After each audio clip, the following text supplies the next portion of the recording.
Hello, আসসালামু আলাইকুম। আমি মোহাম্মদ সাকিব, ঢাকা বাংলাদেশ থেকে বলছি, গুলবাগ স্বপ্ন বলি। তো এই ঘটনা ঘটা হয়েছে ঢাকা, আমার বাড়ির ছাদে। তো আমরা 3 ফ্রেন্ড একসাথে সব সময় থাকতাম, ছোটকাল থেকে বড় হয়েছি, মজা করে হাসি খুশি ভাবে বড় হয়েছি। তো আমরা অন্য কোনো ফ্রেন্ডের সাথে কথা বলতাম না, স্কুলে যাওয়ার হতো, এর বাইরে কিছু করতাম না। তো একদিন, অনেক দিন পরে আমরা সবসময় আড্ডা দিতাম ছাদে, তখন আমরা একদিন ছাদে গেলাম। আমরা মজা করতেছি আমরা গানও শুনতেছিলাম স্পিকার লাগিয়ে, অনেক ধুমছে আর কি সাউন্ডটা দিয়ে। তখন না আমরা স্মোকিং করতেছিলাম। তখন কিছুক্ষণ পরে আমার এক বন্ধু নাম অমিত, সে নাকি দেখলো একজন লোক মাথা নিচু করে বসে আসছিল। সে বসে বসে কাঁদছে আর বলছে, তোরা এখান থেকে চলে যা, না হলে তোদেরকে আজ কেউ বাঁচাতে পারবে না।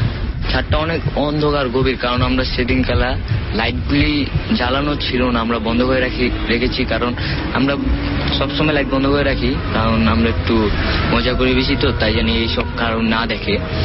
তো আমরা মজা করতেছি। ও বললো কি, বন্ধু দেখ ওখানে কি জানি বসে না কাছে।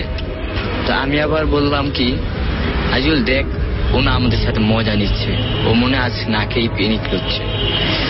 ও আবার একটু মজা নেয় বেশি, তো তাই আমরা ভাবলাম এবার এমনি ও মজা করছে, তাই আমরা অত একটা গুরুত্ব দিইনি। তাই তার কিছুক্ষণ পরে ও বলল, দোস্ত চল আমরা নেমে যাই, না হলে আজ অনেক খারাপ একটা ঘটনা ঘটে যেতে পারে।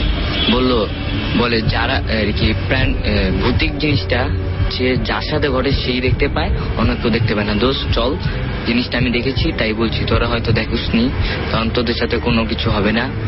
আমার সাথে এটা আগেও ঘটেছে আমার দাদুর বাসায়, তাই বলছি তুই চল নিচে চল, না হলে আজকে।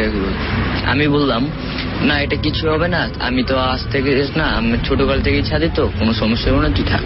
পরে ও বললো না দোস্ত চলো, ও অনেক ঘামছে, ছাদে তো অনেক বাতাস, তারপরও ঘামছে।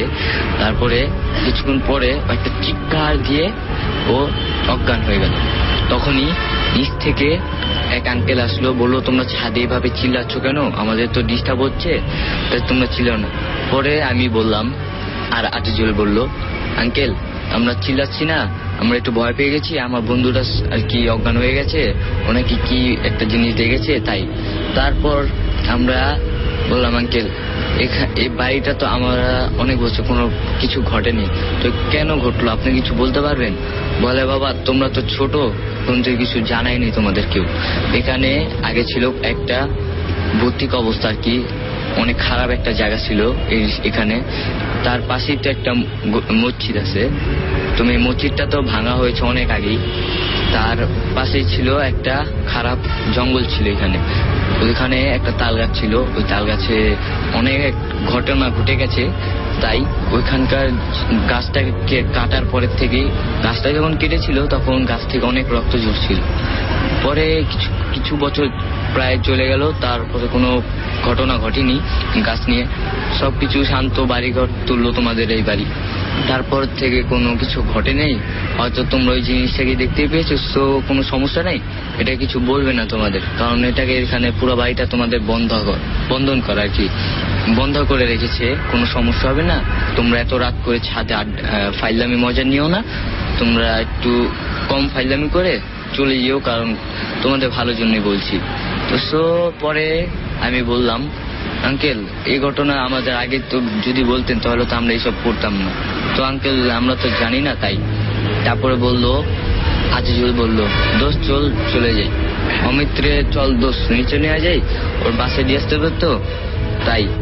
পরে আমরা দুজন ওকে কোলে করে নিয়ে ওর বাসায় নিয়ে গেলাম। পরের দিন সকালে ও জ্ঞান আসলো, তারপরে এইসব বললো, তারপরে হুজুরকে ডেকে সম্পূর্ণ সুস্থ করলো। তারপরের থেকে আমরা ওই ছাদে যাওয়া একটু বন্ধ করেছি, তাই এখন আমরা একটু সুস্থ আছি, আর কোনো ঘটনা এখন তৈরি ঘটেনি। এই ছিল আমার ঘটনা, ভালো লাগলে পড়ে শোনাবে।